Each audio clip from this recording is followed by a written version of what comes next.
আমজাদ সাহেব এবার নিয়ে তৃতীয়বারের মতো এলাকার চেয়ারম্যান হয়েছে। তার স্ত্রী রিমি আর তাদের একমাত্র আদরের ছেলে রাতুল।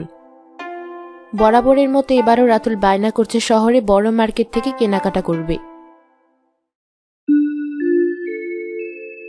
রোজা তো প্রায় শেষ হয়ে যাচ্ছে, এবার কি ঈদে আমাদেরকে কেনাকাটা করে দিবে না? প্রতিবার কেনাকাটা করতে আমাদের দেরি হয়ে যায়, এবার কিন্তু আর দেরি করলে চলবে না। 2-1 দিনের ভেতরে আমাদের কেনাকাটা করে দেবে। কি ব্যাপার, রোজা রমজানের মাসে এমন চিৎকার শুরু করছো কেন? আর রোজা শেষ হয়েছে মানে? কেবল আজকে 10 রোজা, কেনাকাটা করার এখনো অনেক সময় বাকি আছে। শুধু শুধু চিৎকার করো না। কি বললে তুমি? আমি একজন চেয়ারম্যানের স্ত্রী হয়ে সবার মতো শেষে কেনাকাটা করব? আমরা কি একদিন কেনাকাটা করে চলে আসব? আমরা কিছুদিন পর পর যাবো আর কেনাকাটা করে আসব। আমাদের কেনাকাটা কি কম? দেখো, এখন আমার হাতে একটুও সময় নেই, আজকে অনেক কাজ আছে।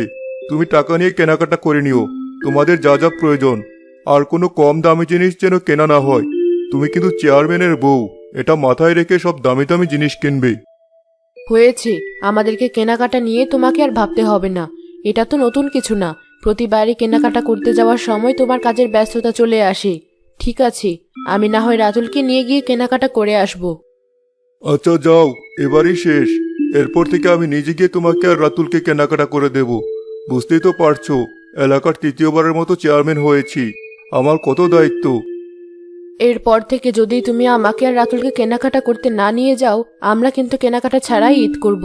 চেয়ারম্যানের তো আর নিজের স্ত্রী সন্তানের প্রতি দায়িত্ব নেই, সব দায়িত্ব এলাকার জনগণের জন্য।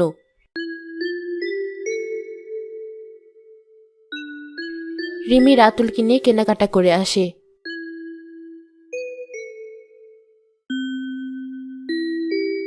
বাবা, তুমি এলাকার একজন নামকরা চেয়ারম্যান, তোমার এত টাকা পয়সা, আর তুমি কিনা শুধু হিসাব করো।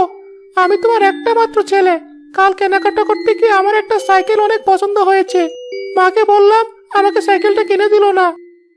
এ কি কথা রাতুল, গত মাসেই তো তোমাকে আমি নতুন একটা সাইকেল কিনে দিয়েছি, আর এখনই তুমি আরেকটা সাইকেল কিনতে চাচ্ছ? একসাথে দুটো সাইকেল দিয়ে কি করবে বাবা? বাবা, তোমার তো একটা বাইক ছিল, কিন্তু কিছুদিন আগেও তো তুমি আরেকটা নতুন বাইক কিনেছো। তাহলে তুমি দুইটা বাইক দিয়ে কি করবে? তোমারও তো একটা বাইক হলেই হতো, তাহলে আরেকটা কেনার কি দরকার ছিল? দিন দিন বড় হচ্ছ আর মুখে মুখে কথা বলা শিখছো। ঠিক আছে, আমি তোমার মাকে বলে দেবো তোমাকে যেন আরেকটা সাইকেল কিনে দেয়। তবে মনে রেখো, সাইকেল দিয়ে যেন কোনো দুর্ঘটনা না ঘটে, খুব সাবধানে চালাবে। দেখলে তো মা, আমি বাবার কাছে যা চাই আমার বাবা আমাকে তাই দেয়, কখনোই কিছুতে নিষেধ করে না। সেদিন বিকেলেই রিমি রাতুলকে নিয়ে গিয়ে সেই সাইকেলটা কিনে দেয়।